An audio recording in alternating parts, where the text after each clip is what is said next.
আজকে একটা দারুণ ইংরেজি শব্দ শেখা যাক, আর সেটা হলো কস্টিক। আচ্ছা, কখনো কি মনে হয়েছে কিছু কথা শুনলে গায়ে এত জ্বালা করে কেন? ঠিক যেন ছ্যাঁকা লাগলো।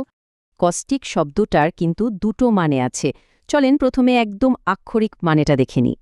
শব্দটা সহজে বোঝার জন্য চলেন একটা গল্প শুনি। ধরেন ইনি রিনা, একজন বিজ্ঞানী।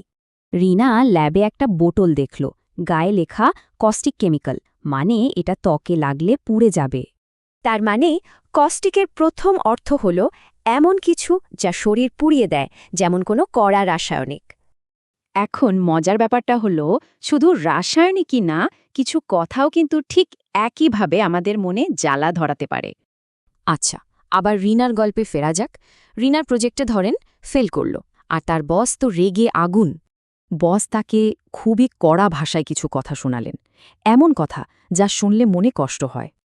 এই কথাগুলো রিনার ত্বক পোড়ায়নি, কিন্তু তার মনে ঠিকই আগুন ধরিয়ে দিয়েছে। এগুলোই হলো কস্টিক কথা। তার মানে কস্টিক কথাগুলো হয় খুব কড়া, শ্লেষাত্মক আর তেতো, সোজা কথায় কষ্ট দেওয়ার জন্যই বলা হয়।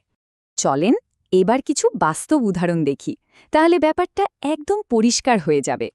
এখানে দেখুন, বসের কস্টিক বা কড়া কথার কারণে মিটিংয়ের সবার মধ্যে একটা অস্বস্তিকর পরিবেশ তৈরি হল।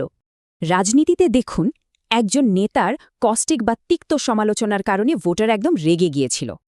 আবার এখানে একজনের কস্টিক মন্তব্যের জন্য তার সহকর্মীরা সবাই হতাশ হয়ে পড়েছিল, তাদের কাজের উৎসাহই চলে গিয়েছিল। তাহলে কস্টিক মনে রাখার সহজ উপায় কি?